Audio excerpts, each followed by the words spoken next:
অত্যাচারের মালকিন যদি মমতা ছিল, তাহলে অত্যাচারের ম্যানেজারের নাম ছিল শুভেন্দু অধিকারী। আজকে সেই মুখ্যমন্ত্রী হয়েছে, সেই হয়েছে মুখ্যমন্ত্রী।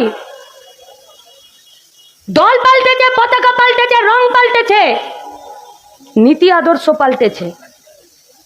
আর যে আদর্শে, যে নীতিতে, যে রঙে, যে ঝান্ডাতে, যে দলে আজকে আছে, সেই দলের অত্যাচারের নাম মমতা ব্যানার্জির থেকে কয়েক গুণ উপরে আছে। সেটা আমরা গোটা দেশ দেখে, ত্রিপুরা দেখে নিজেরা বুঝতে পারি। আরে আমি ইনকাম করে আনি বলেই আমার টাকাতেই বাজার চলছে, আর আমার টাকা বাজারে খেলছে বলেই সরকারের ঘরে পয়সা আসে ট্যাক্সের। তাই সরকার বলে যে আমি বাজেটে এবছর এই কাজ করব। কালকে যদি আমি কাজ করতে না পারি আমার পাশে সরকার দাঁড়ানোর জন্যে, কালকে যদি আমি খাটতে না পারি আমার পাশে দাঁড়ানোর জন্যে, কালকে যদি আমার একটা বিপদ হয় আর এই ডেকোরেটার্সের কাজটা যদি করতে আমি না পারি, এই মাইকের কাজটা যদি করতে না পারি, এই লাইটের কাজটা যদি আমি করতে না পারি, তাহলে আমার পাশে সরকার দাঁড়াবে। তার জন্য কোনো আইন তৈরি করার জন্য বিধানসভাতে আলোচনা হচ্ছে,